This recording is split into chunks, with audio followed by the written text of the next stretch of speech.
जैसा कि last episode में हमने देखा कि लुओ फेंग की फाइट हो रही थी इंसेक्ट क्वीन से, और इंसेक्ट क्वीन की पूरी इंसेक्ट आर्मी बहुत ही ज्यादा पावरफुल और तादाद में काफी ज्यादा थी, जिसकी वजह से लुओ फेंग के लिए उनके साथ फाइट कर पाना मुश्किल हो रहा था। तो इसीलिए वो सीक्रेटली इंसेक्ट क्वीन के ऊपर सोल अटैक करने का डिसाइड करता है, और इंसेक्ट आर्मी के साथ फाइट करते हुए उसे जैसे ही एक ओपनिंग नजर आती है तो उसने फौरन इसका फायदा उठाते हुए इंसेक्ट क्वीन के ऊपर अपना सोल अटैक कर दिया था, जिससे इंसेक्ट क्वीन काफी इफेक्ट हुई थी।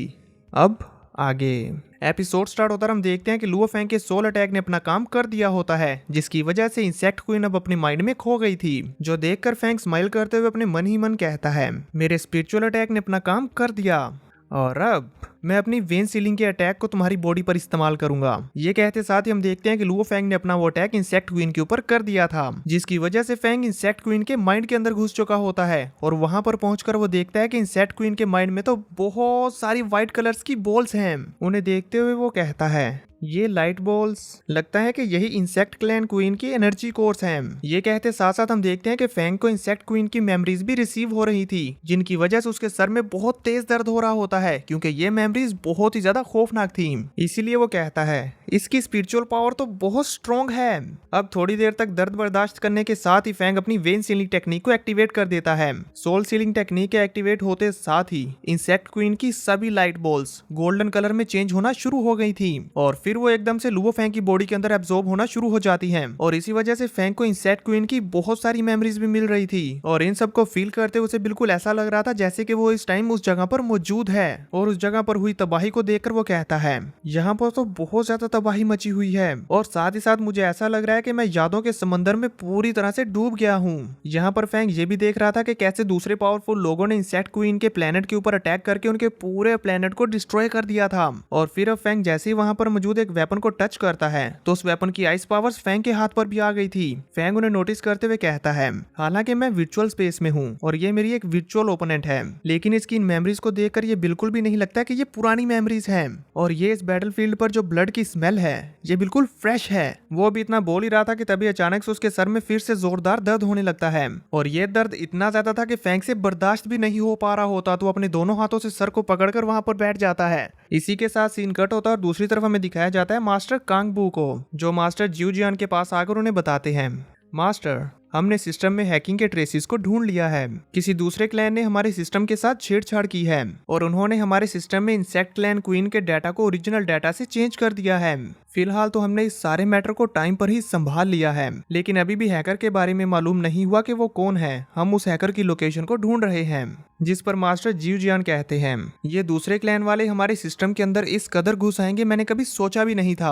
हमें इन्हें जल्द से जल्द पकड़ना होगा, अदरवाइज इनके पर और भी ज्यादा निकल आएंगे। वहीं दूसरी तरफ हम देखते हैं कि क्वीन की मेमोरीज के अंदर लुओ फेंग की हालत काफी खराब थी, जबकि यहाँ रियल में उसके ऊपर इंसेक्ट क्वीन के बहुत सारे इंसेक्ट मॉन्स्टर्स हमला करने के लिए आ रहे होते हैं, और हमें यहाँ पर यह सब कुछ बहुत ही स्लो मोशन में दिखाया जाता है। फेंग इंसेक्ट क्वीन को देखते हुए सोचता है, ये इंसेक्ट क्वीन पहले ही सिस्टम सिमुलेशन कवरेज की रेंज से बाहर है, ये तो बिल्कुल रियल है, यहाँ पर कुछ तो गलत है।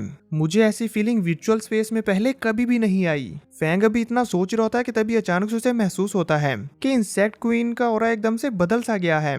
इसलिए वो शॉक होते हुए कहता है, ये क्या? इस इंसेक्ट क्वीन के अंदर से रियलिटी की वो टेरिफाइंग सेंस अचानक से गायब हो गई।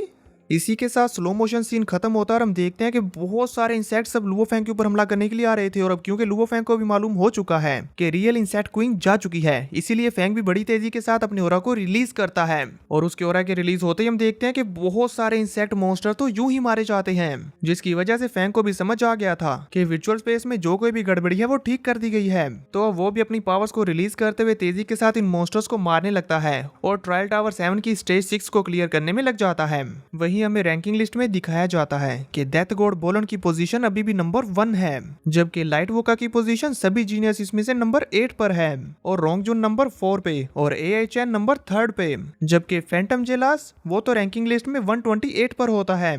इन सभी लोगों की पोजीशन इसलिए दिखाई जा रही है क्योंकि ये सभी के सभी अब अपने ट्रायल्स को कंप्लीट करके बाहर आ चुके हैं, और ये सब भी रैंकिंग लिस्ट में अपनी अपनी पोजीशंस देख रहे होते हैं। लाइट वोका और रोंगजुन तो अपनी पोजीशंस देखकर काफी खुश हो रहे थे। वहीं दूसरी तरफ मास्टर कबू कहते हैं, हालांकि बोलन ट्रायल टावर 7 के लेवल 6 पर रुक गया था, पर फिर भी उसका स्कोर बाकी सभी पार्टिसिपेंट से बहुत ज्यादा हाई है, और इसकी एबिलिटीज वाकई रिमार्केबल है।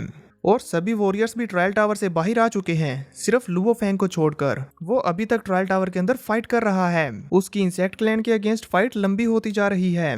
तभी हमें यहाँ पर रैंकिंग लिस्ट में लुओ फेंग की पोजीशन भी दिखाई जाती है, जो कि अभी पोजीशन 132 पर होता है। इसी के साथ हम ट्रायल टावर के अंदर लुओ फेंग को देखते हैं, जो कि बहुत सारे इंसेक्ट्स को मारकर उनका पूरा एक बड़ा सा पहाड़ बनाकर उनके ऊपर खड़ा होता है।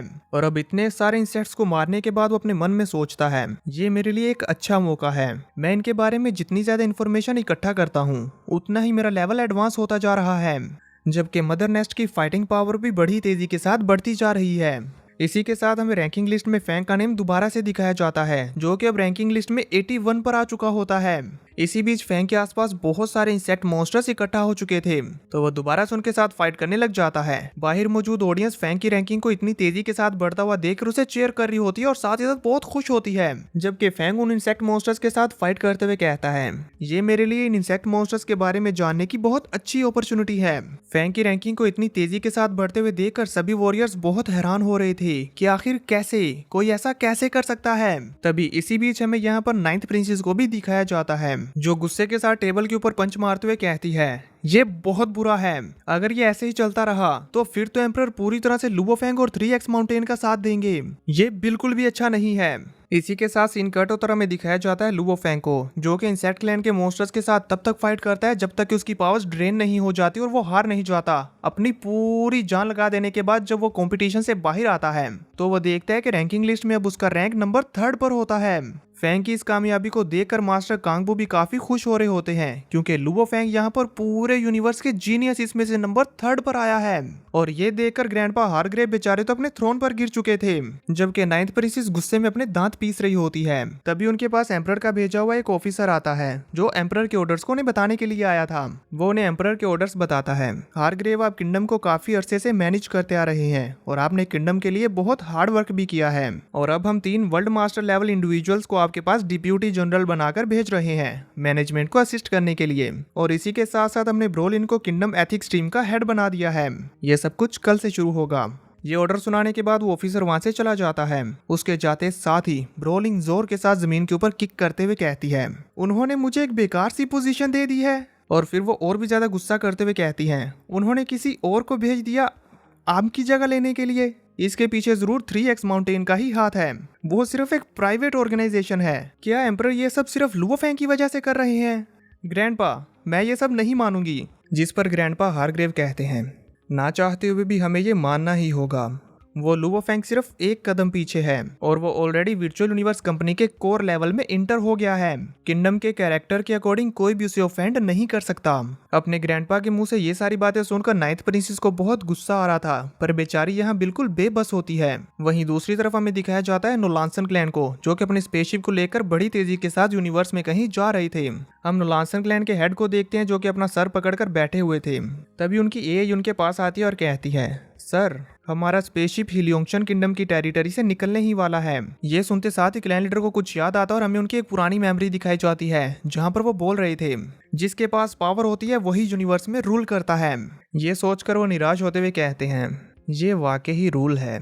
और यहाँ पर वो सिर्फ लुओ फेंग के पावरफुल होने की वजह से ही इस टेरिटरी को छोड़कर भाग रहे हैं, क्योंकि उन्हें पता है कि अगर उनका लुओ फेंग के सामना हुआ तो वो नहीं बच पाएंगे।